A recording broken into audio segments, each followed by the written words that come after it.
how true is not enough.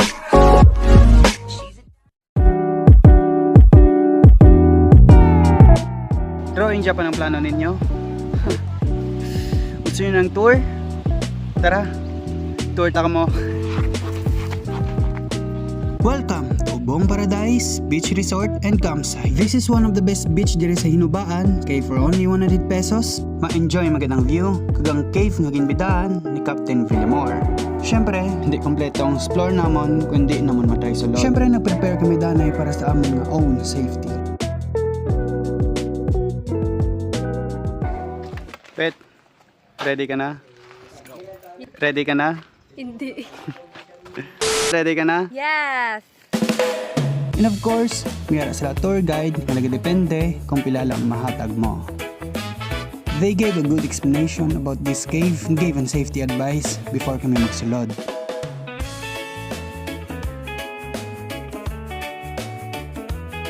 Before kami nag-continue, nag-take picture dahil sa Manong para mapag-visualize sa amon kung ano ang makita namon sa entrance sa cave. Sa aring sa picture.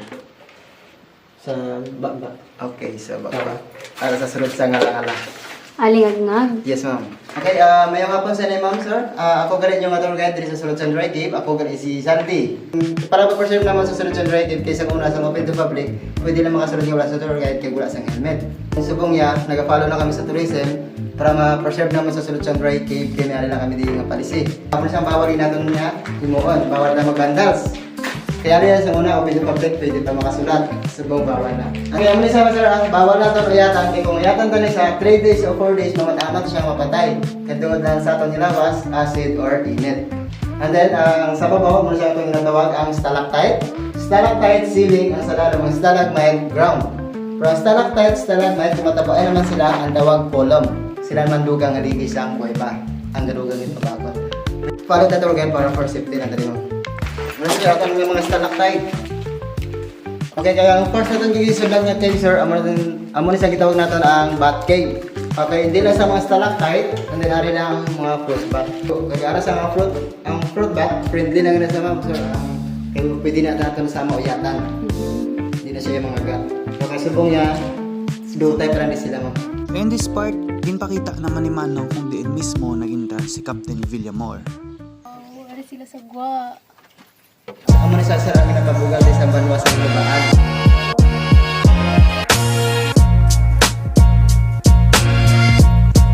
Amo siya ang nabilong sa historical ni Cornelius Villamor during World War II 1942 to 43. Kaya sa dili siya nag-entrance. Ang ato naman ang entrance, amo na siya, sir, ang ginagabugal din sa banwa sa Hinubaan. Kaya may natural rock formation. Okay, ulo na siya katao. Lalaki. Left side ang rhinoceros. Pero aray isang lalaki ang yaka LDR. Ato dito sa ang babae sa kanya. Kaya nagsipirit. Separate sila duwa. Nag-LDR. Kung dito ka naman nga side, nag-change naman siya naging turtle head. Then ang landmark sa Hinubaan, ang muna siya ang tuna. So pwede mo sa iyo pataas naman yung mga brightness. Or dolphin shade. Hindi sa mga imagination. Okay, kung diri ka naman mo sa banda sa mermaid formation. Kaya ang dahon, daw mo na yung simple nga buhok. Kaya naman yung exit, ito naman adikto nga formation. Sige sa mag-pack, sige sa mag-wall. Hindi natin yung imagination. Pura na rin para makita nyo kita na. Grabe, Louie.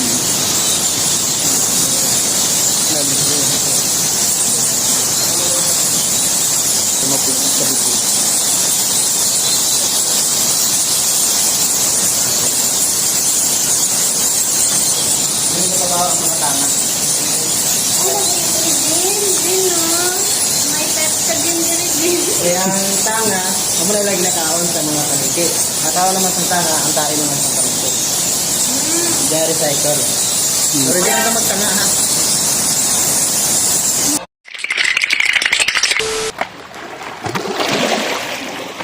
Bagay mo linggo sa sulod sa stalactite, sir.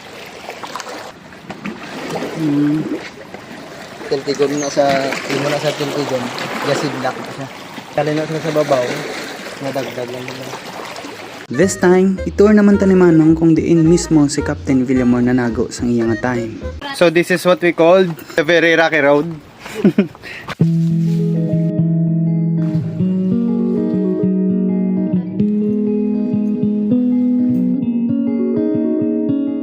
Sino na si Villamor, ha? Sa ang first Filipino pilot nga gisugo ni Douglas MacArthur para mag-spy para buligan niya ang mga gerela. Pero pagbalik niya siya, hindi na niya aeroplano ang iyagin sakyan. Ang submarine good yun. Dito siya nagdungka sa Catmon Bay. Nag-rubber boat na sa diri pagkadto. Sa dito siya nag-entrance sa dolphin shape. Pag dito siya nag-exit sa may fax. Sa diri siya nagtago dito sa Villamor Air Base. Medyo gamay gina dito nga tig. Kaya ang iyang entrance dito ta ma-exit. Ang iyang exit dito ta ma-entrance.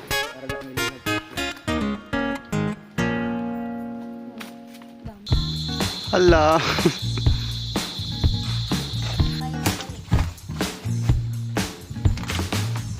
Sama-sama yung mga bawa yung kay di ba dirigin nagtago si Colonel Jesus Villamor. Abi nila guro dirigin pwede ang iya masita. Lagi na kalkan. Laging kot-kot. Minsan nila kuha sila or wala, hindi niya nilagay ako ng sublit. Haring talong. Ito dito yung nabang kasi. Okay. Muna talaga sir, dili tama ha. Kasi si Colonel Jesus Villamor, sa dirigin siya nag-entrance. Ben mo, ha? Kita yan dito ma-exit. Hindi lang ilawi. Labay kayo, gamay lang ni siya. Guys. Kung nalagyan pang mauna. Sige, i-forward mo sa atin. Kaya ko mauna ko ba? No. Okay, basta mo pa. Anak.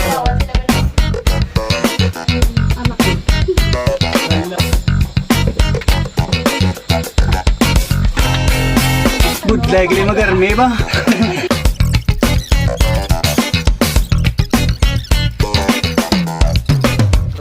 Gusto mo may trail aray? Gabi may trail. Scroll. So kung gamay na sa una, nung possible nga gamay-gamay si ano sa una. Kumay pa na sa Villamor. mga mo. Ang iban ga trail, ang iban ga dala kahoy kay kisa gina Kot-kot. salutan. Grabe.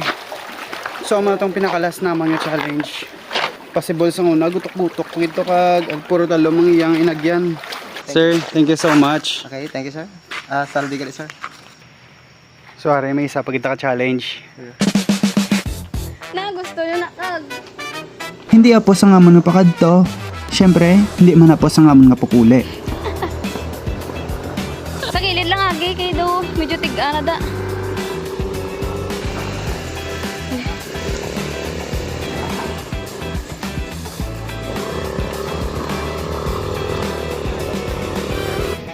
Finally. Motor check be? Ilan na to sir? Pila ka degree? Ay mga ano mga 39 degree. Grabe nga challenge. Yung gutom, kita tanan ba? Challenge ko naman niya. Sa kalabay. Boss, ma-challenge man ta. Pagkaboss, way naligo-ligo, larga, milyon kay another day, another bay. Welcome to Bugtong Lubi Beach Resort. One of the coolest bay we found diri si Palay, kay miyara sila white sand nga wala sa Punta Taytay. From Barangay Nabulaw, mabiyahe ka lang 17 km pa kagto dire. And yes, may mga gagmay lang nga rough road. Ang Bugtong Lubi ay kilala sa malinong, mapinlo, kag manamit na view. Sa BL, you can enjoy whatever you want, mawala sa hihimo. Good for magbarkadahanay nga go-open up or sa magjowang chill vibe ng laot. Oh, delikado. Ang dami ba sa may mapilas. So besides sa kanamion sang beach mo dire, kinanlan mo Japon mag-suffer, lakad pa kadto dire. Unless na lang may chinelas ka. Another very rocky road.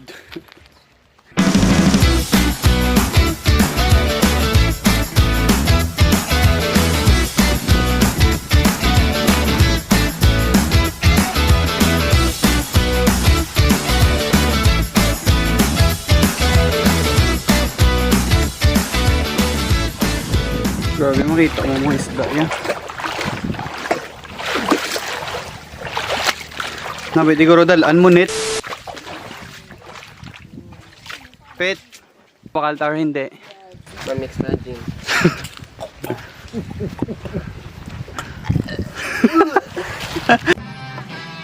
Debut. Bakal. May tao? Ano yun? GSM. GSM Blue lang? Ano na, may ano sa blueberry naman. Si Manong, mamukatan mo.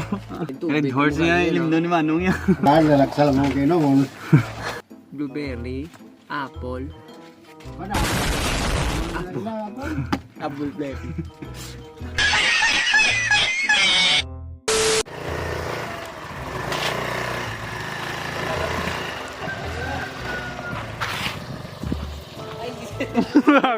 Ginbilin.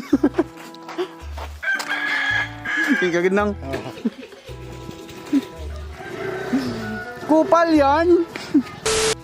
Ilan to kulang na yung tubig ha? Why na to niya? Wala. Sige, wala ko. Kung ba tsaga ka mga para kamoto ta. Sige, gano'n kayo natong naman ako.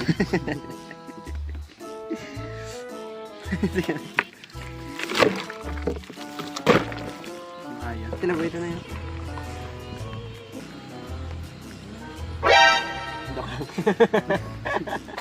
Go! Okay. Pet. May mission ta. Dahil wala. Ma-bonfire ta. Pero wala ta kahoy. Mangita ta sa buong kahoy. Puta ito ang gabi. Pero may mga lago ko din may pulos na. Masanogon mo. Parang nakadaan, balding, may tubig, mas mga kapitana. Sunod ako ang kalayo.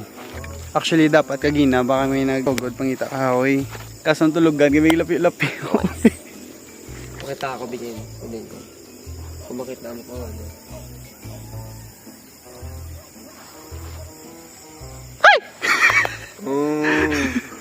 Reindeer yarn!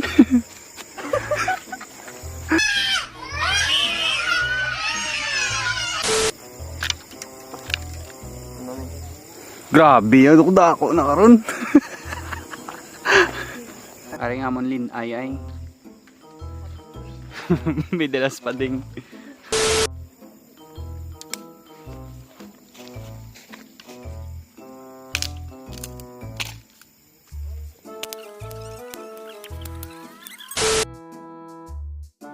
Wala mo na yung ginasma. Anong tao yun?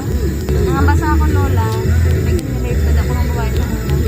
Mula nga may nagasinggit na ako singgit na babae.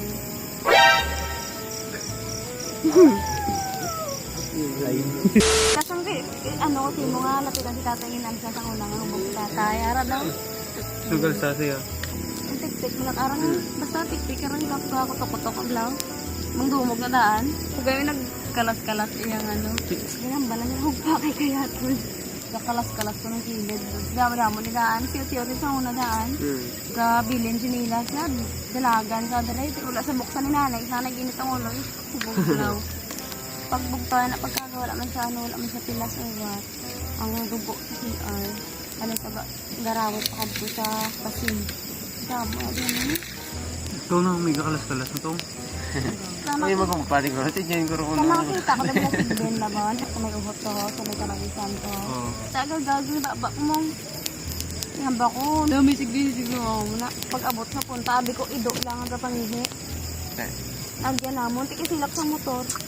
Naglingi ko balik mo na ako, hindi ko maributay ka na, hindi mo ido. Doon ano shape Grabe, sagit ko mo si James mo, kita mo itong gadra, dumalumpat sa motor na. Ano shape kalawas yan?